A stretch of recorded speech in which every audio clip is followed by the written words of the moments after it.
پیسے کی، دیگر چیزوں کی پرواہ نہیں کی. انہوں نے کہا کہ کراچی کو اتنا برا شہر بنا دیا گیا ہے. انہوں نے کہا جی 500 عمارتیں بھی گرانی پڑتی ہیں گرا دیں، کچھ نظر ہی نہیں آتا کراچی میں، آپ نے تباہ و برباد کر دیا، کسی قانون کا خیال نہیں رکھا. کس طرح سے یہاں پر پتہ نہیں کیا کچھ ہوتا رہا، بلڈنگز بنتی رہیں، اور انہوں نے بڑی سخت ڈائریکشنز دی تھیں، بل بورڈز، یہ سب کچھ.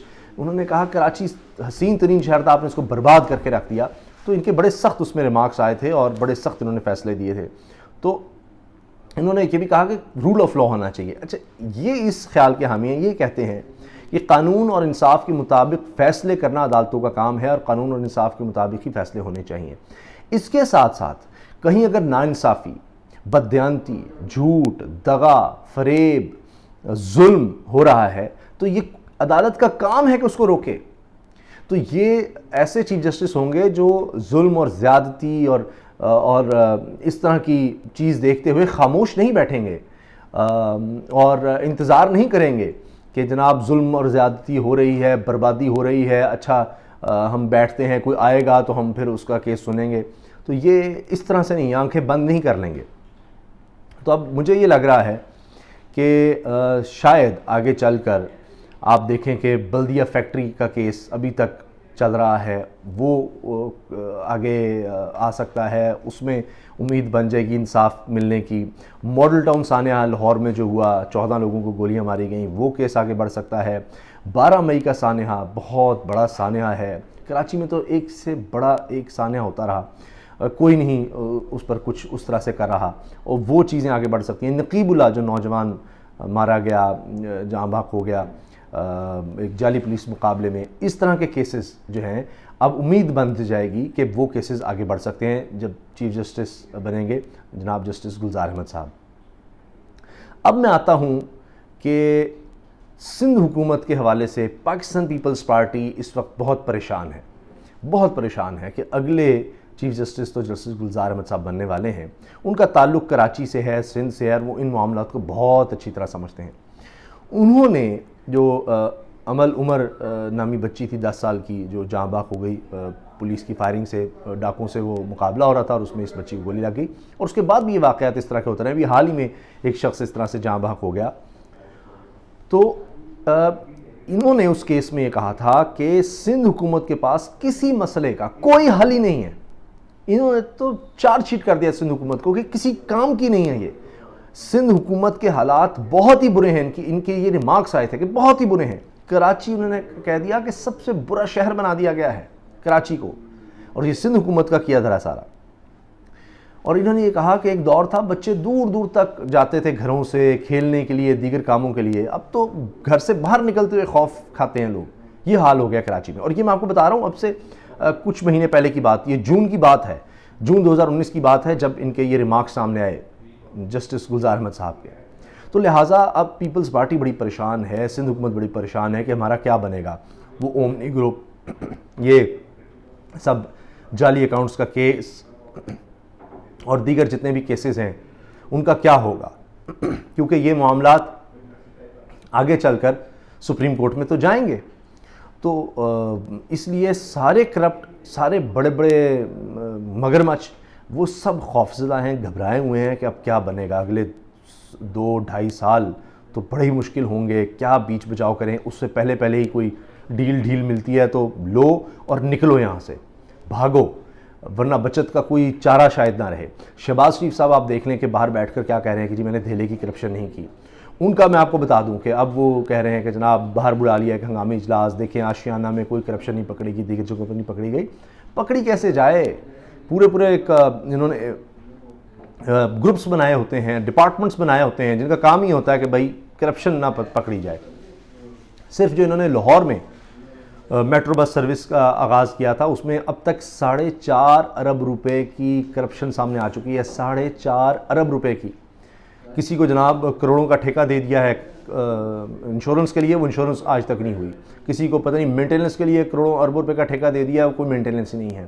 کسی کو کچھ، کسی کو جناب کہہ دیا جی ہاں جی پیٹرول مہنگا ہوگا تو ہم آپ کو اور زیادہ پیسے دیں گے، لیکن سستا ہوا تو اس کا کوئی ذکر نہیں ہے کہ سستا ہوگا تو پھر پیسے بھی کم ہوں گے. یعنی ایک سے بڑھ کر ایک. یہاں تک کہا جا رہا ہے کہ انہوں نے سٹاپ تک بدل دیے، اسٹیشن بدل دیے، کہ جہاں پر ان کی اپنی زمین تھی اس کے لیے کہ پہلے ظاہر ان کو پتہ ہوتا ہے کہ یہ ہم نے یہاں سے گزارنی ہے، پہلے ہی ادھر جگہ خرید لی اور پھر وہاں پر اس کا نقشہ تیار کر دیا اور وہ جگہ بیچ دی کسی کمپنی کو، اور اس کمپنی نے آگے پھر جس نے ایکوائر کی جگہ اس کو بیچی تاکہ ہم نہ پکڑے جائیں. ہم نے تو جناب اس کو کمپنی کو دے دی تھی، ہمیں کیا پتا کہ یہاں پر اسٹیشن بن رہا ہے، کیا ہم نے تو اس کو بیچ دی تھی، اس سے خریدی گئی ہے، وہ ایک عام کوئی اور پارٹی تھی جس سے خریدی گئی ہے، ہمارا نام ہی نہ ہے. تو یہ بڑی طریقے سے وارداتیں کرتے ہیں.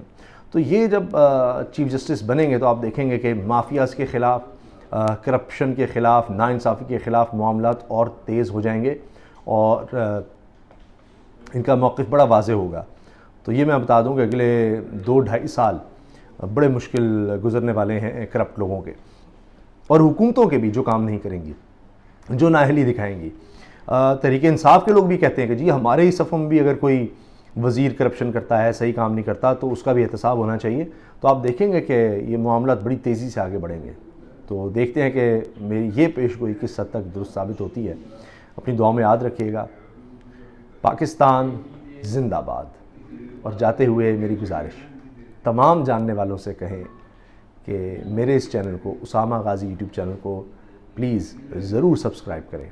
بڑی مہربانی. اللہ حافظ.